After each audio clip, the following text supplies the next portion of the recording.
말씀 선포하겠습니다. 오늘 말씀의 제목은 죽음과 부활을 처음으로 이루시다라는 제목으로 말씀을 전하도록 하겠습니다. 오늘은 성령 강림 후 13주 영의 구원, 푸뉴마 생명의 완성, 그 완전에 관한 두 번째 말씀입니다. 예수님께서 죽음과 부활을 처음으로 이루시는 그 말씀을 통하여 믿음이 연약한 형제들이 구원을 받는 교회의 구원의 원리를 오늘 본문 말씀을 통하여 가르쳐 주셨습니다. 21절 말씀부터 보시면 구체적으로 세 가지 방법을 가르쳐 주셨습니다. 이때로부터 예수 그리스도께서 자기가 예루살렘에 올라가 장로들과 대제사장들과 서기관들에게 많은 고난을 받고 죽임을 당하고 제3일에 살아나야 할 것을 제자들에게 비로소 나타내시니 라고 주님께서 말씀하고 있어요. 이때로부터 라고 하는 것은 지난주에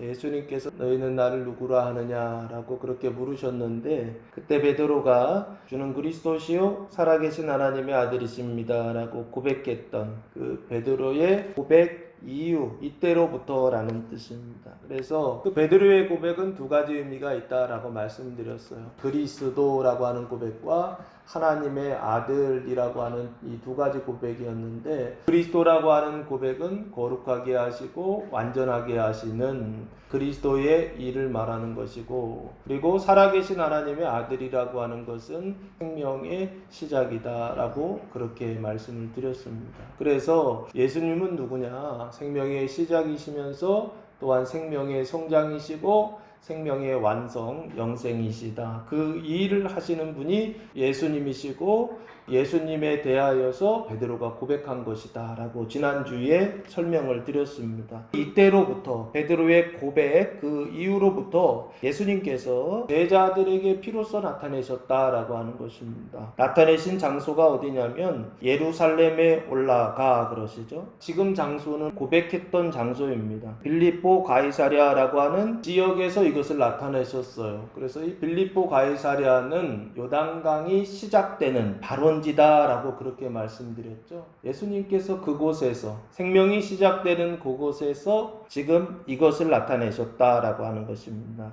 그런데 나타내신 그 장소, 그리스도께서 어디에 올라가시냐면 예루살렘에 올라가신다라고 그렇게 되어 있어요. 예루살렘에 올라가셔서 그리스도께서 그곳에서 하시는 일이 뭐냐면 장로들과 대제사장들과 서기관들에게 많은 고난을 받고, 이 첫 번째가 고난받는 겁니다. 그리고 두 번째가 죽임을 당하고, 세 번째가 제3일에 살아나야 할 것을 제자들에게 비로소 나타내셨다라고 하는 것입니다.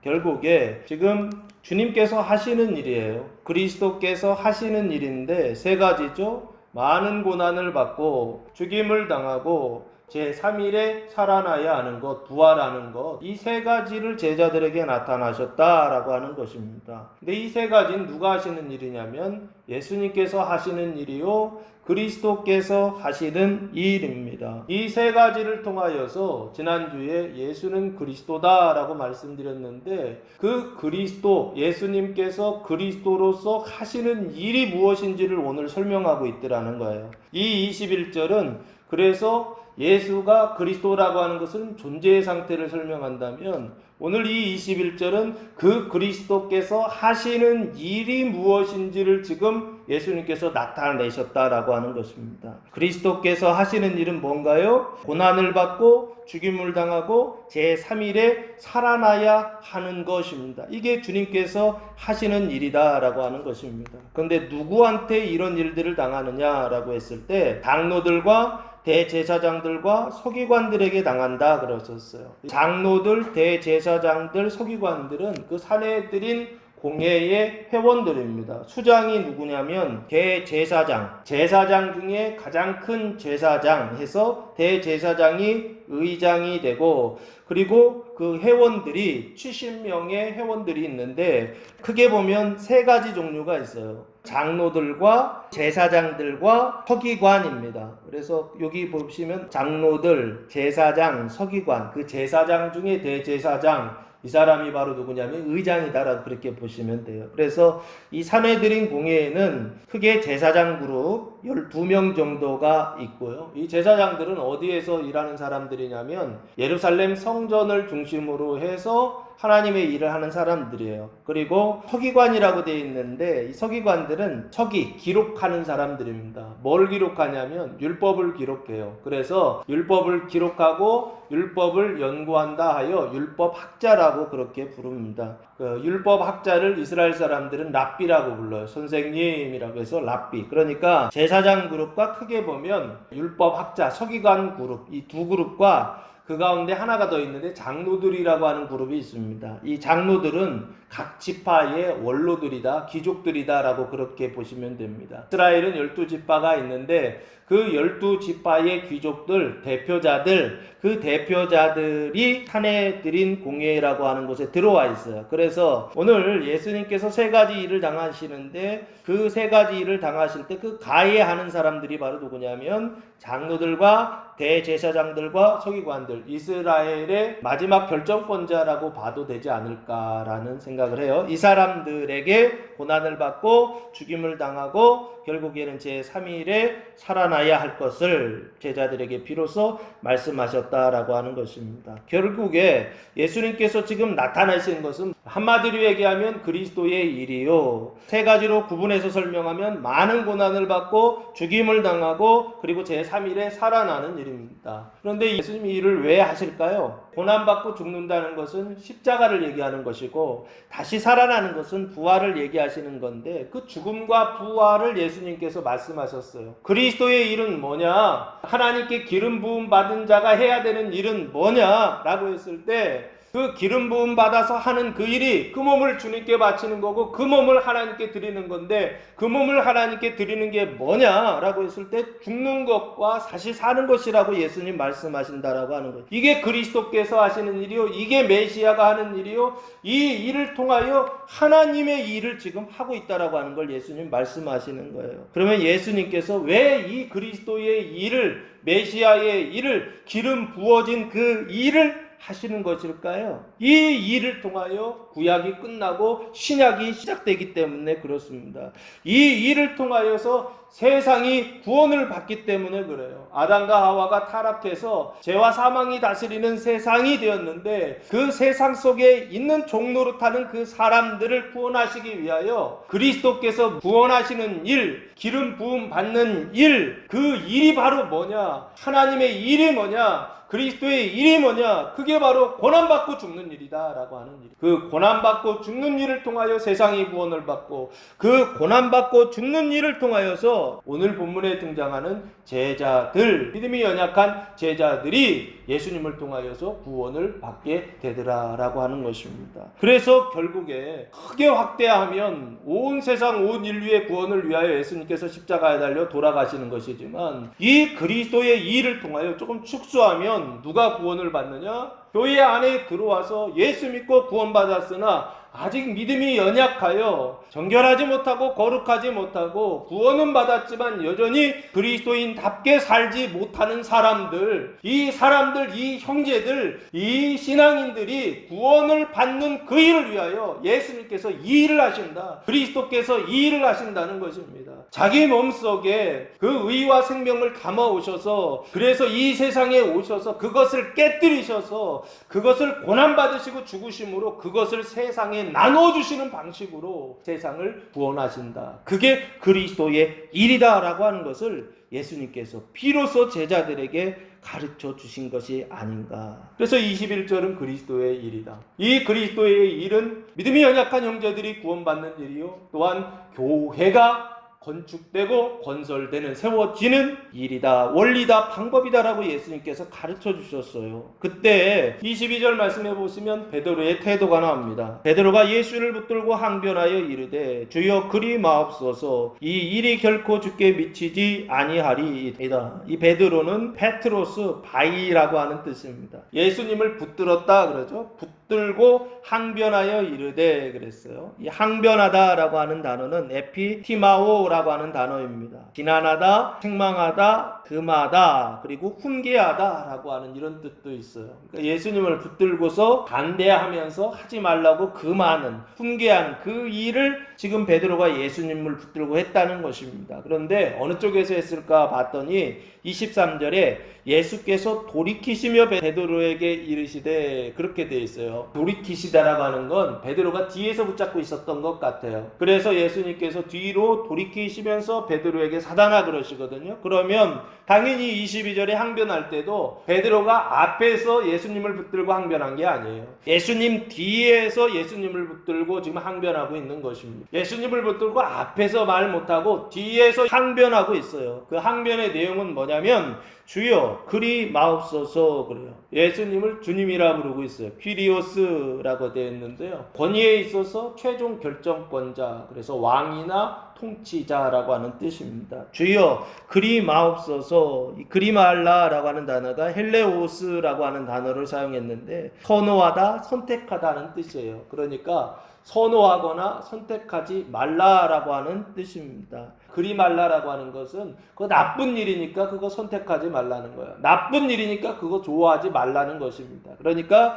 베드로는 그 일을 나쁘다라고 지금 생각했던 것 같아요. 그래서 그 일이 결코 주께 미치지 아니하리이다. 있어서는 안 된다. 미치면 안 되고 있어서는 안 되고, 그래서 그 일을 대적하고 반대하고 있더라고 하는 것입니다. 명분은 뭐예요? 이게 주님을 위한 일이라고 생각했던 것 같아요. 이게 예수님을 위한 일이다. 제자로서 마땅히 예수님을 위하여, 스승을 위하여, 주님을 위하여 해야 할 일이 뭐냐라고 했을 때 그 일은 바로 그리 마옵소서 미치지 못하리이다 라고 말하고 행동하는 것. 그래서 주님께 나쁜 일이 생기지 않는 것, 예수님이 고난을 받고 죽임을 당하지 않는 것, 이것이 주님을 위한 일이다라고 베드로는 생각했던 것 같아요. 그래서 당연히 예수님을 붙들면서 항변하면서 주님, 반대하면서 주님, 절대로 주님께 이런 일이 있지 않을 것입니다 라고 그렇게 주님 편을 들었던 거예요. 아마 이 얘기하면서 칭찬받을 걸 기대하지 않았을까 싶어요. 당연히 이게 옳은 일이라고 생각했고 선한 일이라고 생각했기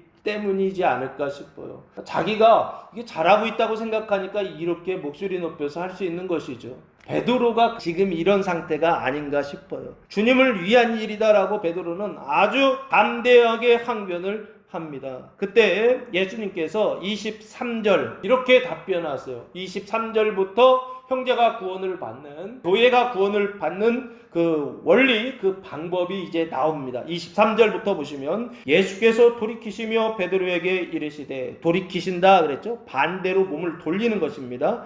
스트레포라고 하는 단어를 사용했어요. 예수님께서 돌이키시며 베드로에게 말씀하십니다. 사단아, 내 뒤로 물러가라. 너는 나를 넘어지게 하는 자로다. 내가 하나님의 일을 생각하지 아니하고 도리어 사람의 일을 생각하는도다 하시고, 사단이라고 부르세요. 베드로를 지금 사단이라고 부르신다고요. 사단은 무엇입니까? 우리는 보통 존재라고 생각해요. 그러나 사단은 존재 개념이 아닙니다. 천사도 마찬가지예요. 존재 개념이 아니에요. 천사나 사단은 존재 개념이 아니라 직위 개념이에요. 천사도 하나님께서 보내신 사자를 천사라고 하는 것이고, 사단은 하나님을 대적하는 자, 하나님을 반대하는 이라는 개념이 사단이라고 하는 뜻입니다. 그래서 존재 개념이라고 하지 않고 직위 개념이라고 그렇게 설명을 드렸어요. 고소자, 사타나스라는 단어인데 고소자, 반대자, 마귀. 그러니까 어떤 특정한 존재가 사단이 아니라 누구도 사단이 될 수 있다는 거예요. 그런데 특별히 오늘은 누가 사단이 됐느냐? 베드로가 사단이 됐어요. 그래서 그 베드로가 지금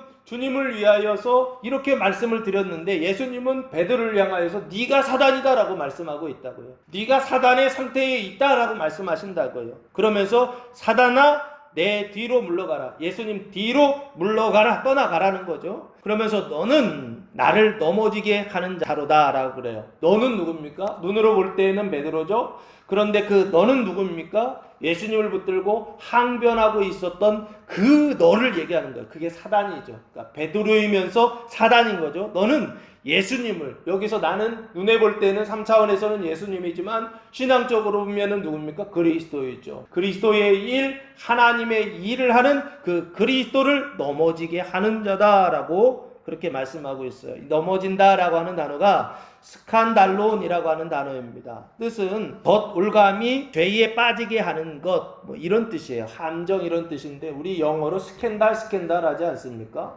그 스캔달 영어가 헬라어 스칸달론이라고 하는 이 단어에서부터 오지 않았는가 싶어요. 그래서 넘어지게 한다, 함정에 빠지게 한다는 겁니다. 그 이유가 뭡니까? 그 뒤에 네가 하나님의 일을 생각하지 아니하고 도리어 사람의 일을 생각하는도다 하시면서 예수님께서 그 이유를 설명해 주셨어요. 네가 사단인 이유를 설명해 주셨어요. 나를 넘어지게 하는 자다라고 하는 그 이유를 설명해 주셨어요. 그냥 흥망망한 것이 아니라 아주 구체적으로 그의 잘못을 정확하게 지적하고 계시는 거예요. 베드로의 잘못은 뭡니까? 네가 하나님의 일을 생각하지 아니했다는 거예요. 도리어 사람의 일을 생각했다는 거예요. 그 사람의 일이 바로 사단의 일이었다는 거예요. 그래서 그 사람의 일을 생각하는 것, 그것이 바로 너의 잘못이다라고 예수님께서 지적하고 있더라, 꾸짖고 계시더라라고 하는 것입니다. 그래서 예수님이 꾸짖은 이유는 생각해야 되는데 생각해야 될 것은 하지 않고 하지 말아야 될 것을 했다는 거예요.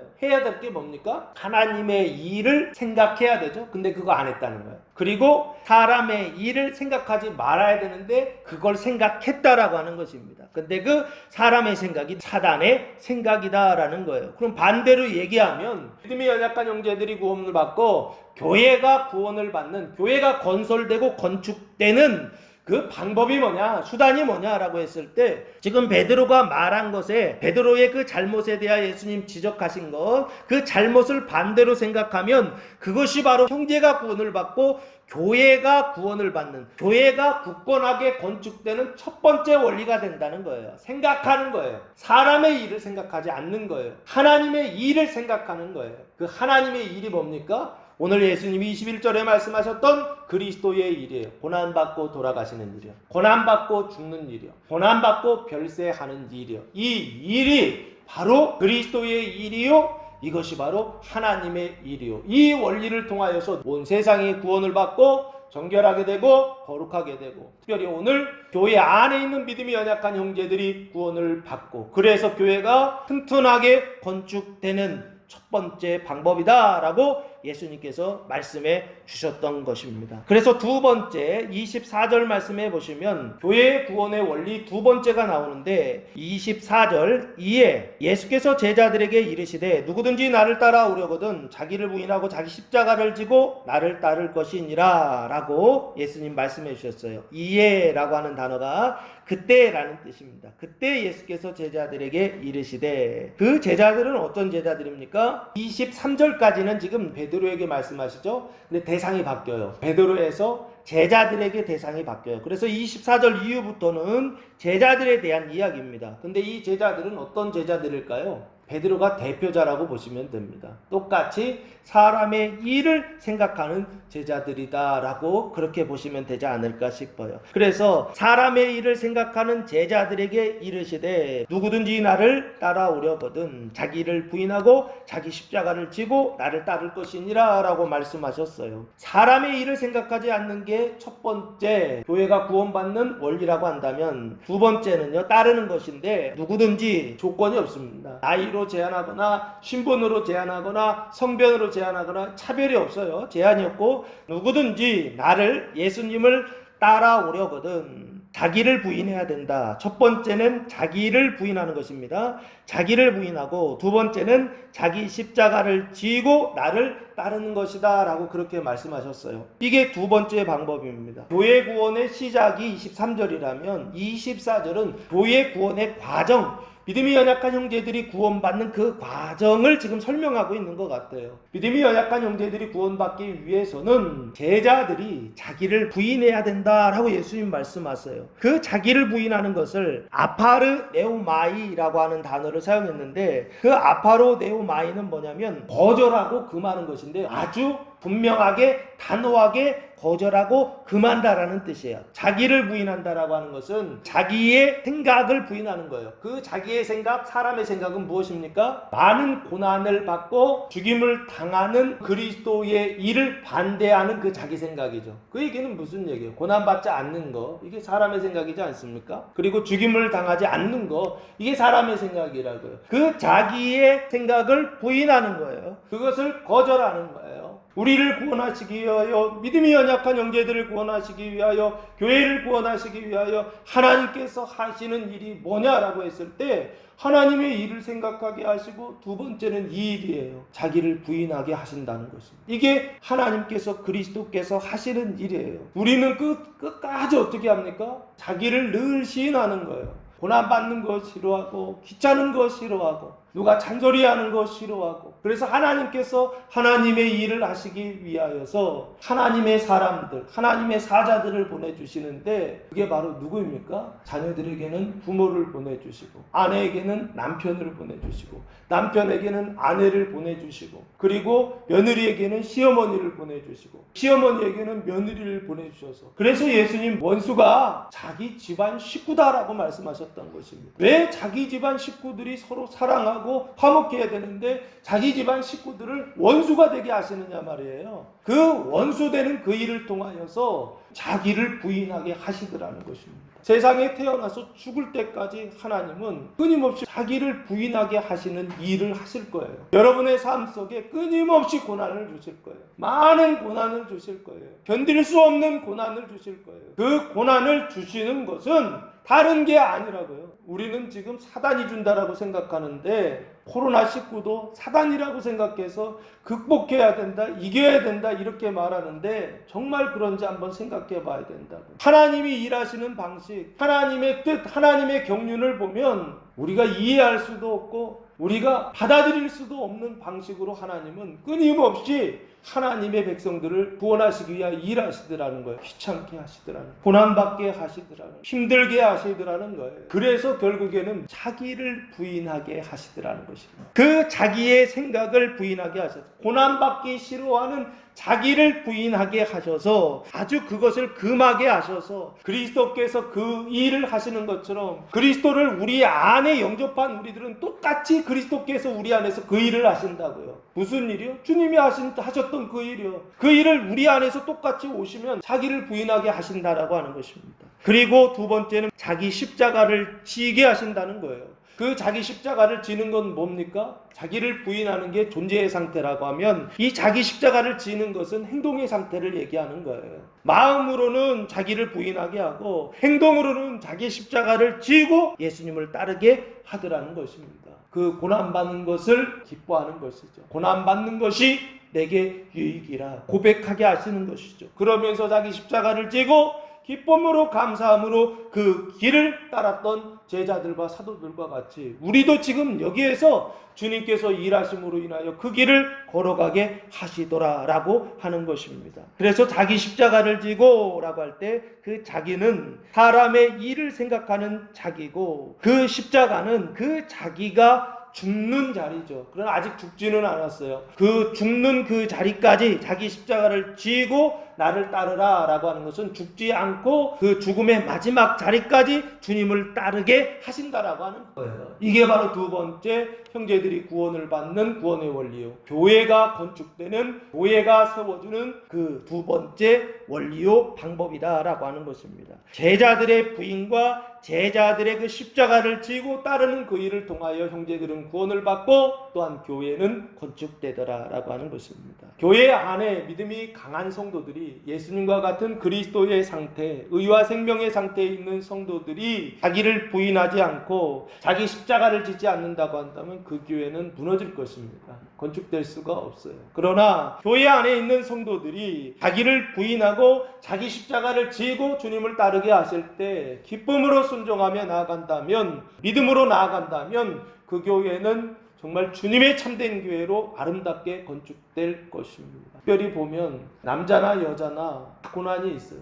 제가 볼 때 여자들이 더 고난이 많은 것 같아요. 여자로 태어난 것이 원망의 조건이 아니라, 연약하게 태어난 것이 불평의 조건이 아니라, 고난받는 그것이, 힘든 그것이, 불편한 그것이, 귀찮은 그것이 누가 일하시는 거냐? 그리스도께서 내 안에 오셔서 나를 구원하시기 위하여 하나님의 일을 하시더라라고 하는 것입니다. 아니, 힘들어서 고난을 받아서 하나님께 기도했더니 하나님께서 내 기도는 들으시지 않고 오히려 고난을 2배 더 많이 주시더라. 하나님 하신 일이다.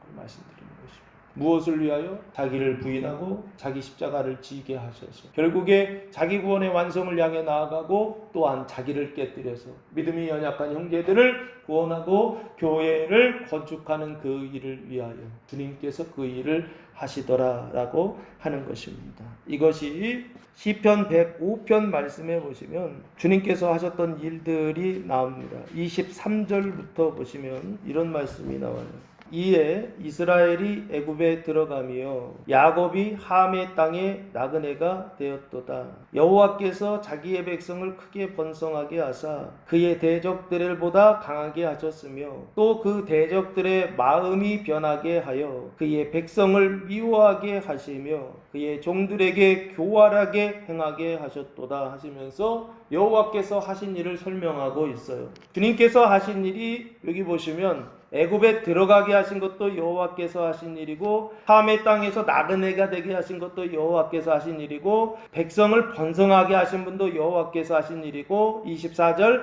대적들보다 강하게 하신 것도 여호와께서 하신 일이죠.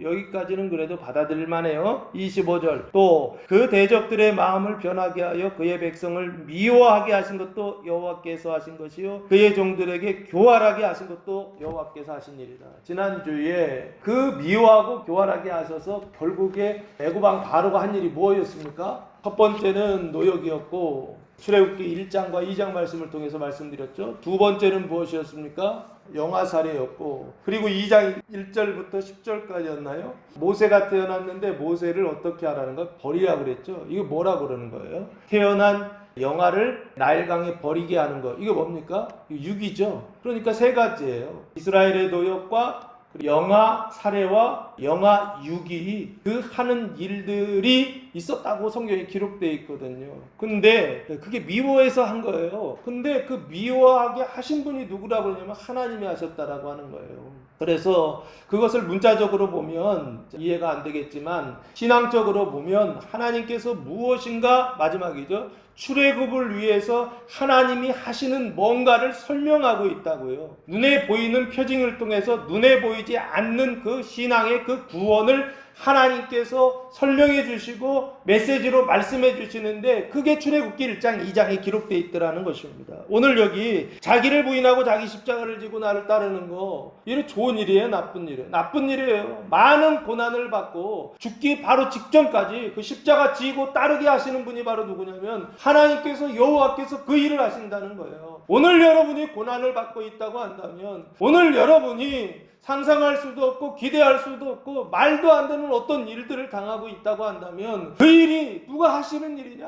그 일이 왜 하시는 일이냐? 하나님이 나를 구원하시기 위하여 그리스도께서 그 일을 하셨던 것처럼, 하나님께서 나를 구원하시기 위하여 그 그리스도께서 내 안에 들어오셔서 우리 가정을 구원하시기 위하여, 우리 가정이 교회되게 하시기 위하여, 이 땅이 교회되시기 위하여, 주님의 교회를 건설하시기 위하여 주님이 그 일을 하신다라고 성경이 그걸 말씀하고 있더라는 거예요. 말씀으로 받으시기 바랍니다. 그 믿음으로 받으시기 바랍니다. 받아서 그래서 믿음이 연약한 형제들이 구원을 받아서 여러분의 그 고난을 통하여 교회가 참된 교회가 건설되는 그런 새로운 역사가 일어나게 되기를, 그 부흥의 역사에 여러분이 그 자리에 서 계시기를 주님의 이름으로 축복합니다. 세 번째 방법 25절 말씀입니다. 누구든지 제 목숨을 구원하고자 하면 잃을 것이요 누구든지 나를 위하여 제 목숨을 잃으면 찾으리라 라고 예수님 말씀해 주셨어요. 누구든지 제 목숨을, 여기 이 제라고 하는 단어가 자기입니다. 자기. 아우토스라고 하는 단어를, 대명사를 사용했어요. 그 자기인데 그 자기는 누구냐면 그냥 자기는 아니고 사람의 일을 생각하는 자기. 고난받는 거 대적하고, 죽임을 당하는 거 대적하고, 자기를 부인하는 거 대적하고, 자기 십자가를 지는 거 대적하는 그 자기를 얘기합니다. 이 자기를 뭐라고 그러냐면 사도 바울은 죄와 사망이 들어왔다. 아담이 범죄함으로 인해서 죄가 들어오고 그 죄로 말미암아 사망이 들어왔다라고 로마서 5장에서 말씀하고 있는데, 요 자기는 어떤 상태냐면 사람의 일을 생각하는 자기, 죄와 사망의 종노릇하는 자기다라고 생각하시면 돼요. 그 종노릇하는 자기의 목숨, 그 목숨이라는 단어가 후시케라고 하는 단어입니다. 뜻은 생명이라고 하는 뜻, 그래서 목숨이라고 번역해놨는데 보통은 내적 자아, 혼이라고 하는 뜻입니다. 그래서 사람의 혼, 사람의 내적 자아, 이것을 푸시케라고, 사람의 영을 후뉴마라고 한다면 혼은 푸시케, 육은 사르크스라고 그러거든요. 여기 푸시케, 자기 푸시케를 구원하고자 하면, 자기의 그 죄와 사망을 구원하고자 하면 잃을 것이요 라고 말씀하셨어요. 이 구원한다라고 하는 게 소조, 구원하는 것인데, 그 하고자 라는 단어가 넬로라고 하는 단어를 사용했는데 욕망하다, 원하다 라는 뜻이에요. 그러니까 자기 목숨을 구원하기를 소망한다는 거예요. 이게 어떤 겁니까? 대부분의 사람들이 그렇잖아요. 자기 목숨을 뭐 하기를 원해요? 자기의 생명을 구원하고자 하는 거. 이게 대부분의 사람들이 바라고 원하고 소망하는 거 아닌가요?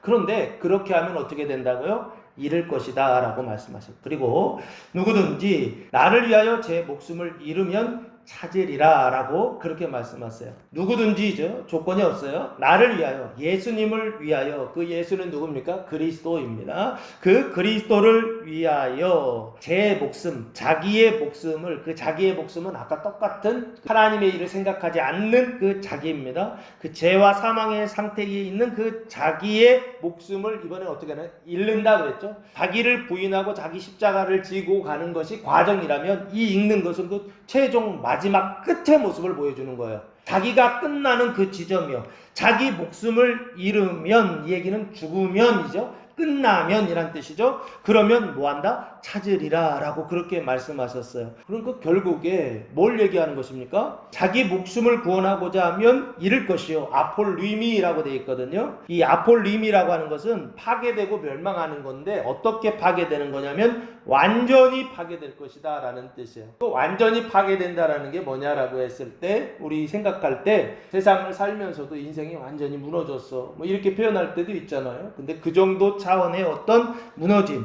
멸망을 이야기하는 것이 아닌 것 같아요. 여기에서 멸망은 요한계시록에 말씀하시는 둘째 사망의 해를 말하는 것이 아닌가 싶어요. 이 세상에서도 멸망하지만 또한 저 세상에서도, 눈에 보이지 않는 세상에서도 어떤 상태예요? 그 사망의 상태, 그 종노릇하는 상태에 있는 그 멸망, 둘째 사망을 말씀하고 있는 것이 아닌가 싶습니다. 그래서 자기 목숨을 잃을 것이요. 그래서 이 몸도 지옥이지만 그 마음도 지옥인 상태의 그 상태가 될 것이지만, 그러나 누구든지 나를 위하여 제 목숨을 잃으면 찾는다라고 그렇게 말씀하셨어요. 그래서 예수님을 위하여 그 자기 목숨을 죽으면, 자기가 부인되고 자기 십자가에 달려 결국에는 죽으면 찾을 것이다 라고 말씀하셨어요. 그때 찾는 것은 무엇입니까? 진짜 자기를 찾겠죠. 하나님의 자녀로서의 자기, 의와 생명의 그 자기. 그래서 잃으면 찾는다라고 하는 것은 결국에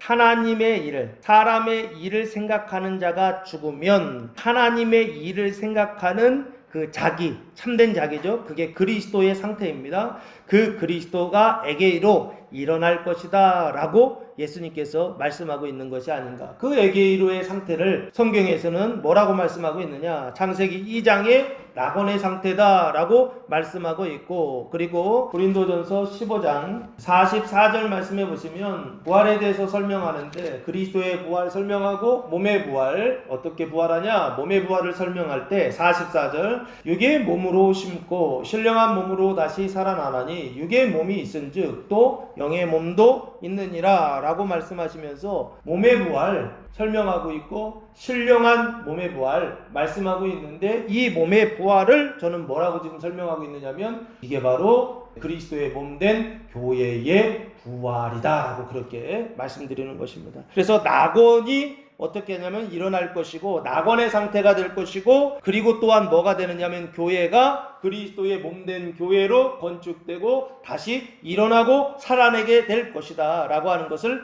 찾으리라 라고 하는 말로 말씀하고 있는 게 아닌가 싶어요. 근데 그러니까 이거는 지금은 두 가지 정도만 얘기하고 있죠. 자기 목숨을 구원하고자 하면 이럴 것이요, 누구든지 나를 위하여, 이 조건입니다. 예수님을 위하여 자기 목숨을 잃으면 찾는다. 근데 예수님을 위하여 자기 목숨을 잃는 자들도 있지만 목숨을 잃기는 잃어요. 근데 예수님을 위하여 잃지 않는 사람들이 있어요. 그게 바로 누굴까라고 했을 때 정치적으로 보면 두 가지 정도로만 설명드리겠습니다.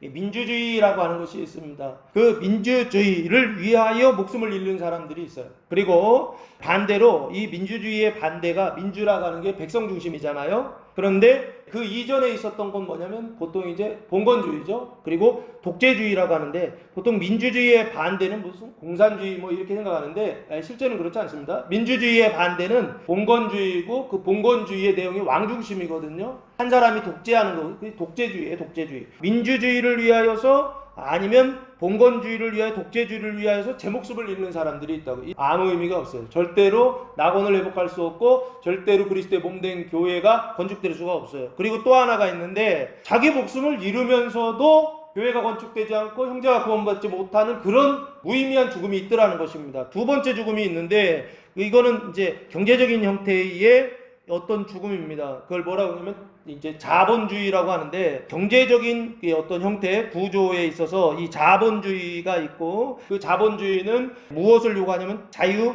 시장 경제라고 하는 이 체제 속에서 그것이 어떻게 하면 꽃을 필 수가 있어요. 그래서 지금 우리가 살고 있는 이 시대는 자본주의고 자유주의 이 속에서 대한민국은 그렇게 살고 있어요. 그런데 북한은 어떤 것이냐면 반대쪽에 있죠. 소셜리즘이라고 해서 사회주의라고 합니다. 자본주의는 자본가가 생산 수단을 통제하여서 이익을 극대화하는 방식. 자본주의와 이 사회주의는 경제 구조를 얘기하는데, 사회주의는 생산 수단을 국가가 통제하여서 평등한 사회를 만들어가는 거예요. 그래서 이 사회주의가 좀 더 발전하면 공산주의를 얘기하는데, 이 공산주의는 뭐냐면 생산 수단도 통제하지만 공산주의는 분배까지 통제하여서, 그래서 수단도 통제하고 분배도 통제해서, 그래서 계급 없는 평등 사회를 만들어가는 거, 이것을 사회주의 공산주의라고 하더라고요. 제가 이 얘기를 말씀드리는 건 뭐냐면, 오늘 한국 사회가 아주 극렬하게 정치적인 얘기들이 강단에서 너무 많이 나오고 있어요. 그리고 경제적인 얘기들, 자본주의와 사회주의는, 그리고 자유주의와 공산주의는 경제 개념이에요. 이 경제 개념은 결국에 뭐냐? 돈 중심주의죠. 돈 중심주의인데, 자본주의는 돈 중심을 자본가들한테 주는 주의라고 한다면, 사회주의나 공산주의는 노동자들에게 주는 주의예요. 근데 이걸 위해서 목숨 거는 사람들이 너무 많아요. 강단에서 이걸 위해서 말하는 사람들이 너무 많아요. 정치 형태나 경제 형태, 이것을 위하여 목숨을 거는 사람들이 너무나 많다고요. 그러면서 다른 사람들의 그 약점을 공격해서 자기의 그 잘못을 감추는 그런 모습들이 너무나 많이 나타나고 있어요. 근데 거기에 목숨을 걸더라는 거예요.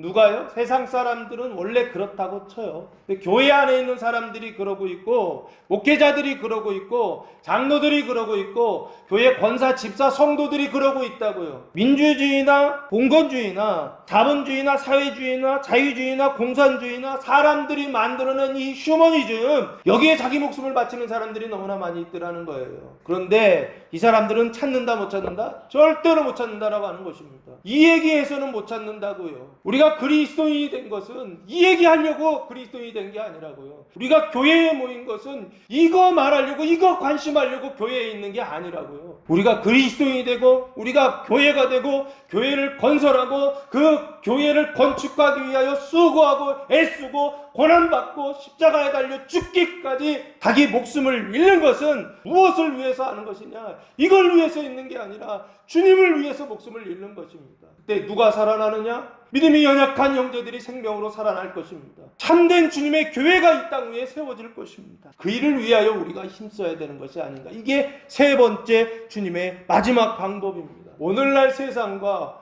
오늘날 교회와 오늘날 성도들, 우리 모습을 보면 누구를 위하여 목숨을 잃고 있는가라는 생각들을 해봐요. 그리고 그것을 통하여 정말 찾을 수 있는 것인가? 낙원을 회복할 수 있는 것인가? 신령한 몸의 부활을 경험할 수 있는 것인가? 라고 했을 때 철학적으로 얘기하면 행복이죠. 행복에 이를 수 있는가 했을 때 소용이 없더라는 거예요. 정치 형태를 가지고 안 되고 경제 형태를 가지고 안 되고 안 되잖아요. 이미 다 역사적으로 결론이 났는데 아직도 그거 붙들고 있다고요. 모순 아닌가요? 그래서 예수님 마지막 자기 목숨을 잃으면 찾는다라고 할 때 조건이 나를 위하여예요. 예수님을 위하여예요. 그리스도를 위하여예요. 그리스도인은 그리스도가 그 안에 있다고요. 메시아가 그 안에 있다고요. 기름 부으신 분이 그 안에 있다고요. 그분을 따라 고난받고 그분을 따라 십자가 지고 그분을 따라 자기를 부인하고 그분을 따라 자기 십자가를 지고 주님을 따라가야 되는데 지금은 오직 그냥 돈밖에 없고 그냥 사람밖에 없어요. 그래서는 찾을 수 없다라고 예수님 마지막으로 가르쳐 주셨습니다. 그래서 자기 목숨을 잃는 거, 이게 세 번째 방법이다라고 주님 말씀해 주고 계세요. 진짜 사람이 행복하게 구원을 받는 길은 뭐냐? 예수님을 위하여 자기 목숨까지도 버리는 거. 이게 바로 나를 구원하는 일이요, 또한 너를 구원하는, 형제를 구원하고 이웃을 구원하는 유일한 방법이다라고 예수님께서 손수 몸으로 보여주셨고 가르쳐 주셨던 것입니다. 그래서 26절에 사람이 만일 온천을 얻고도 제 목숨을 잃으면 무엇이 유익하리요? 유익한 게 아무것도 없다라고 하는 것입니다. 사람이 무엇을 주고 제 목숨과 바꾸겠느냐?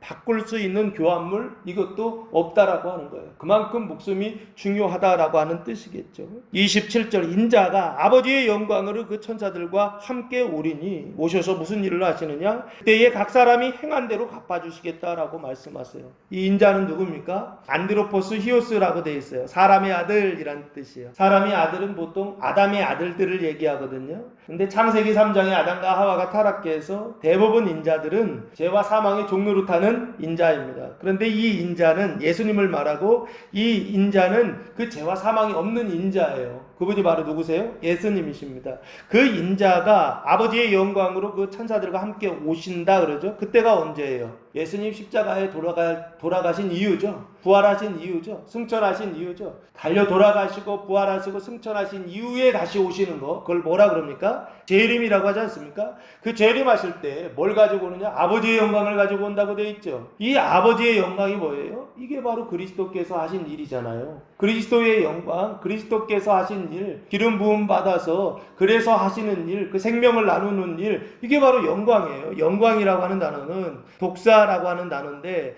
그 독사라고 하는 말의 뜻은 거룩이라고 하는 뜻이고요, 위엄, 그리고 경배, 찬양, 이런 뜻이 있어요. 거룩한 빛이죠. 하나님의 빛은 빛인데 세상에 있는 빛과는 좀 다른 거룩한 빛, 그것을 사도 요한은 요한복음 1장에서 빛이요 생명이다라고 그렇게 말씀하셨던 거예요. 영광은 빛인데 무슨 영광이냐면 하나님의 영광이죠. 예수님은요, 그 영광의 광채시다라고 지난주 말씀드렸죠. 그러니까 아버지의 영광, 그 생명을 가지고 오시겠다라는 거예요. 가지고 오시는데 어떤 사람한테 가지고 오시는 거예요? 하나님의 일을 하는 사람들, 그걸 생각하고 그래서 그것을 따르고 그래서 마지막까지 자기 목숨을 잃는 그 사람들에게 영광 가지고 오는 거예요. 왜 가지고 올까요? 찾으리라 하셨으니까 주셔야 할 거 아니에요. 뭘 주시는 거예요? 잃어버렸던 것을 찾게 하시는 거죠. 그 잃어버렸던 게 뭐냐고요? 하나님의 영광이고 하나님의 생명 아니겠어요? 아버지의 영광을 가지고 오셔서 주시겠다라는 뜻이 아닌가 싶어요. 그 천사들과 함께 오리니, 그 천사들은 누굽니까? 하나님의 천사들을 얘기하죠. 아우토스 앙겔로스라고 되어 있어요. 아버지는 영적인 차원 5차원적 존재라면 천사들은 혼적인 차원 4차원적 존재예요. 사람과 사람이 소통할 수 있는 것은 이 천사들 때문에 그런 게 아닌가 싶어요. 하나님이 사람과 소통할 수 있는 것도 이 천사들 때문에 그렇지 않은가 싶어요. 그래서 천사들과 함께 오리니, 그러니까 인자가 천사들과 함께 오신다는 거예요. 엘코마이라고 하는 단어를 썼는데, 오셔서 어떻게 오자와 리니가 달라요. 오자라고 하는 단어는 엘코마이라는 단어를 사용했고, 리니라는 단어는 멜로라는 단어를 사용했는데, 오자는 컴 오다 가다라는 뜻이고, 리니는 의도하다, 뭐뭐 하려 하다라는 뜻이에요. 그러니까 미래에 이렇게 하시겠다라는 뜻이죠. 그러니까 주님이 다시 오시겠다라는 얘기예요. 그리고 다시 오신다라고 하는 걸 재림이라고 하고, 이 재림의 모습을 예수님께서 마태복음 24장에서 이렇게 보여주고 있어요. 성전이 무너뜨려질 것을 어떻게 예언하시고, 재난의 징조 말씀하시고, 가장 큰 환난까지 15절에서 말씀하시고 나서 이 가장 큰 환난이 뭘까 싶을 때 자기를 잃는 거예요. 그러면 29절에 무슨 일이 일어나느냐 설명해 주시는 거예요. 그날 환난 후에 즉시 해가 어두워지며 달이 빛을 내지 아니하며 별들이 하늘에서 떨어지며 하늘의 권능들이 흔들리리라. 이거 요한계시록에 많이 나오는 장면 아닌가요? 그때에 인자의 징조가 하늘에서 보이겠고, 그때에 땅의 모든 족속들이 통곡하며 그들이 인자가 구름을 타고 능력과 큰 영광으로 오는 것을 보리라. 영광으로 오시죠. 그가 큰 나팔 소리와 함께 천사들을 보내리니 그들이 그의 택하신 자들을 하늘 이 끝에서 저 끝까지 사방에서 모이리라 라고 말씀하고 있죠. 그래서 뭐 하시는 거예요? 생명 주시겠다라고 하는 것을 말씀하는 것이 아닌가. 주님의 몸된 교회로 신령한 몸을 입혀주시겠다. 그래서 신령한 몸으로 다시 부활하시겠다. 참된 교회를 이 세상에 세워주시겠다라고 하는 말을 말씀하고 있는 게 아닌가 싶습니다. 그래서 성경 창세기부터 말라기까지는 뭘 언약하고 있느냐라고 했을 때 이 교회의 구원을 언약하고 있는 책이 아닌가 싶습니다. 예전에는 저는 이게 나의 구원이고 너의 구원이고 형제의 구원이고 이웃의 구원이다 이렇게 설명드렸는데, 그게 뭔가 했더니 교회예요. 그래서 구약은 교회의 구원을 언약하고 있는 책이라면 신약은 교회의 구원을 성취하고 있는 책이더라고요. 이제야 알겠어요. 그래서 갚아주시죠. 그 갚아주시는 것을, 그 모습을 이렇게 보이셨다고 한다면 그 갚아주시는 내용을 요한복음 5장 29절에서 이렇게 설명하셨어요. 선한 일을 행한 자는 생명의 부활로, 악한 일을 행한 자는 심판의 부활로 나오리라 하시면서 생명의 부활, 심판의 부활 얘기하죠. 둘 다 부활해요. 선한 사람만 부활한다 이렇게 생각하는데 그렇지 않아요. 선한 사람도 부활하고 악한 사람도 부활하는데, 선한 사람은 생명의 부활로, 악한 일을 행한 사람들은요 심판의 부활로. 그리스도의 일, 하나님의 일을 대적하고 반대하는 사람들은 당연히 그 행한 대로 심판의 부활로 일어나지 않을까 싶습니다. 그래서 행한 대로 갚아주신다라고 말씀하고 있어요. 저희 교회와 성도들은 심판의 부활이 아니라 어차피 부활할 거면 생명의 부활로 일어나는 그런 교회와 성도들이 되면 좋지 않을까라는 생각을 해봅니다. 마지막 28절, 진실로 너희에게 이르노니, 진짜다라는 거예요. 좀 믿어라 이거예요. 여기 서 있는 사람 중에 죽기 전에 인자가 그 왕권을 가지고 오는 것을 볼 자들도 있느니라 라고 말씀해요. 여기 서 있는 사람 12명의 제자들이죠. 그 12명의 제자들 가운데, 사람 중이니까 가운데는 죽기 전에 인자가 그 왕권을 가지고 오는 것을 볼 자도 있다. 이 죽는다라고 하는 것은 다나토스라고 하는 단어를 사용했는데, 다나토스라고 하는 것은 죽음, 사망이란 뜻이에요. 근데 죽기 전이다 라고 하는 단어가 주오마이라는 단어인데요, 맛보다 경험하다라는 뜻이에요. 그러니까 죽음을 경험한다라고 하는 거거든요. 맛본다는 건데 언제서 맛보죠? 보통 우리 죽어서 맛보지 않습니까? 그런데 저는 이거 죽어서 맛보는 걸 말하는 게 아니에요. 살아서 맛보는 걸 지금 말하고 있다고요. 죽기 전이라고 하니까 살아서 맛보는 거죠. 그러니까 죽어서도 맛보고 살아서도 맛보는 거예요. 심판의 부활로 일어나면 죽은 후에 맛보는 거고, 생명의 부활로 일어나면 살아서 맛보는 것이죠. 여기 보면 죽기 전에 인자가 그 왕권을 가지고 오는 것을 볼 자도 있다. 여기 서 있는 사람이 12명의 제자들이고, 그 12명의 제자들이 주님의 방법 세 가지를 생각하고 그리고 따르고 그래서 이뤄서 결국에 어떻게 하는 거예요? 그 주님의 방법을 잘 사용하면, 천국의 열쇠를 잘 사용하면 결국에는 죽기 전에 뭐를 본다는 거예요? 인자가 그 왕권을 가지고 오는 것을 볼 것이다. 그 왕권이 무엇입니까? 하나님 나라의 왕권, 천국의 왕권을 얘기하죠. 그 천국의 왕권의 수단 내용이 무엇입니까? 의와 생명이죠. 하나님의 영광이죠. 그 영광을 가지고, 아버지의 영광을 가지고 오는 것을 볼 자들도 있을 것이다. 그래서 어떻게 해요? 살아서 그 영광을 받겠죠. 살아서 그 잃어버렸던 아버지의 영광을 얻겠죠. 그래서 이 땅에서 낙원을 살고 이 땅에서 천국을 아주 분명하게 세상에 보여주며 하나님 살아계시다라고 하는 것을 증거하며 살아가게 하실 것이다 라고 하는 것을 마지막으로 예수님 말씀하셨습니다.